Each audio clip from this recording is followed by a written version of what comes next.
మిత్రులారా, మొట్టమొదటిసారి రాజకీయ ప్రయాణం ఖమ్మం జిల్లా 2007-8 సంవత్సరంలో నేను ఈ జిల్లాకు రావడం జరిగింది. ఆనాడు మధిర శాసనసభ నియోజకవర్గం మాజీ శాసనసభ్యులు కొండబాల కోటేశ్వరరావు గారితో కలిసి మధిర శాసనసభ నియోజకవర్గంలో వివిధ గ్రామాలలో పల్లె పల్లె తెలుగుదేశం పార్టీ కార్యక్రమాలు తీసుకొని ముందుకెళ్లడం జరిగింది.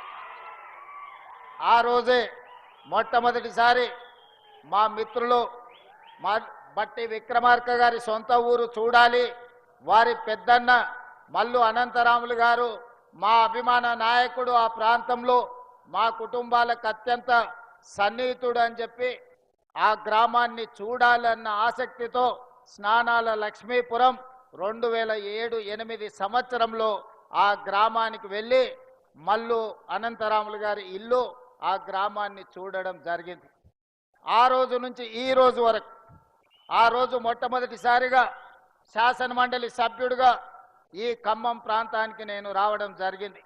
ఆ రోజు నుంచి ఈ రోజు వరకు దాదాపుగా 19-20 సంవత్సరాలలో ఏ రోజు కూడా ఈ ఖమ్మం జిల్లాకు ఏ కార్యక్రమాలలో వచ్చినా మీరు మనసు నిండుగా ఆశీర్వదించి మీ గుండెల నిండా అభిమానాన్ని ప్రదర్శించి శాసన మండలి సభ్యుడి నుంచి తెలంగాణ రాష్ట్ర ముఖ్యమంత్రిగా బాధ్యతలు చేపట్టే వరకు ఖమ్మం జిల్లా ప్రజలు నిండు మనసుతో ఆశీర్వదించి ఈరోజు ముఖ్యమంత్రి స్థాయికి ఎదగడానికి మీరందరూ అండగా నిలబడ్డందుకు మనస్ఫూర్తిగా మీ అందరికీ ధన్యవాదాలు తెలియజేస్తున్న మిత్రులారా.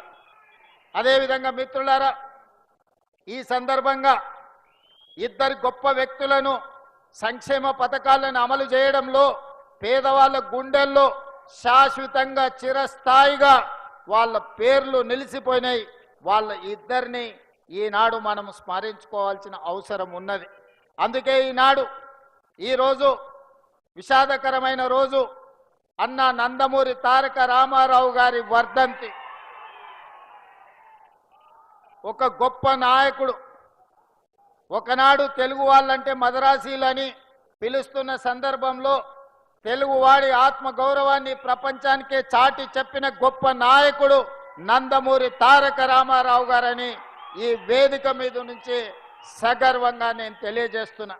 అదే కాదు, ఆనాడు పేదవాడికి పట్టెడన్నం పెట్టాలి, పేదవాడి కడుపు నింపాలి, పేదవాడి కళ్ళల్లో ఆనందం చూడాలి అని ఆనాడు 2 రూపాయలకే కిలో బియ్యం పథకాన్ని ప్రవేశపెట్టి ప్రతి పేదవాడికి తెల్లన్నం తినే అవకాశం ఆనాడు పెద్దలు తారక రామారావు గారు అవకాశం ఇచ్చారు.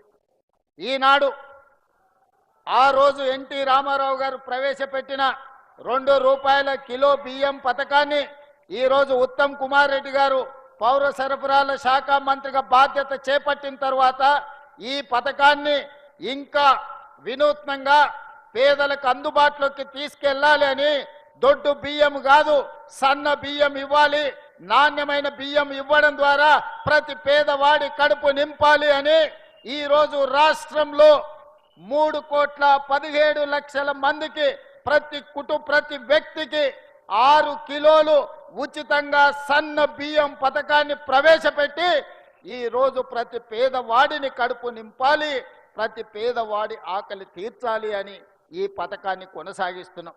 గత ప్రభుత్వంలో మీకు తెలుసు, రేషన్ కార్డు రావాలి అని అంటే ఉన్నోళ్ళు ఎవరన్నా చనిపోవాలి అనే పరిస్థితి ఉండే. కానీ మన ప్రభుత్వం వచ్చిన తర్వాత ప్రజా పాలనలో లక్షలాది రేషన్ కార్డులు పేదవాళ్ళకు అందించి ఆ రేషన్ కార్డులు ఇచ్చిన ప్రతి వాళ్లకు సన్న బియ్యం పేదవాళ్లకు తీసుకొచ్చి ఇచ్చి పేదవాడి కడుపు నింపే ప్రయత్నం మన ప్రభుత్వం చేస్తున్నది.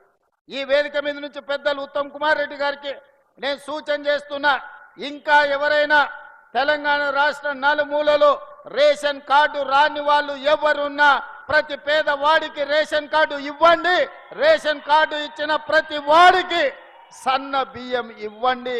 పేదవాడిని ఆకలి తీర్చడమే మన లక్ష్యము. ఇదే నందమూరి తారక రామారావు గారికి ఘనమైన నివాళి అని నేను ఈ సందర్భంగా చెప్తున్నా. అదేవిధంగా మిత్రులారా, ఈ తెలంగాణ రాష్ట్రంలో నందమూరి తారక రామారావు గారికి అభిమానులు ఉన్నారు, నారా చంద్రబాబు నాయుడు గారికి సహచరులు అనుచరులు ఉన్నారు. వాళ్ళందరికీ నా విజ్ఞప్తి ఒక్కటే, ఈ తెలంగాణ రాష్ట్రంలో తెలుగుదేశం ఉండొద్దని కక్ష గట్టి ఆ పార్టీ నాయకత్వాన్ని దెబ్బతీసిన చంద్రశేఖరరావును బీఆర్ఎస్ ను సమూలంగా 100 మీటర్ల గోతి తీసి పాతి పెట్టినప్పుడే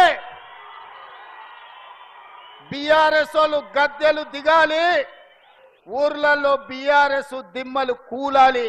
అప్పుడే నందమూరి తారక రామారావు గారికి నిజమైన నివాళులు అర్పించిన వాళ్ళం అవుతాము. ఆ విధంగా మనము ముందుకు వెళ్లాల్సిన అవసరం ఉన్నది. బీఆర్ఎస్ ను బొందబెట్టాల్సిన బాధ్యత మన అందరి మీద ఉన్నది మిత్రులారా. అదేవిధంగా రెండవ వ్యక్తి ఉచిత కరెంటును అందించిన వాడు, ప్రతి పేదవాడికి ఇందిరమ్మ ఇల్లు ఉండాలి అని 2004 సంవత్సరంలో ముఖ్యమంత్రిగా మొట్టమొదటిసారి బాధ్యత చేపట్టిన ఎల్బీ స్టేడియం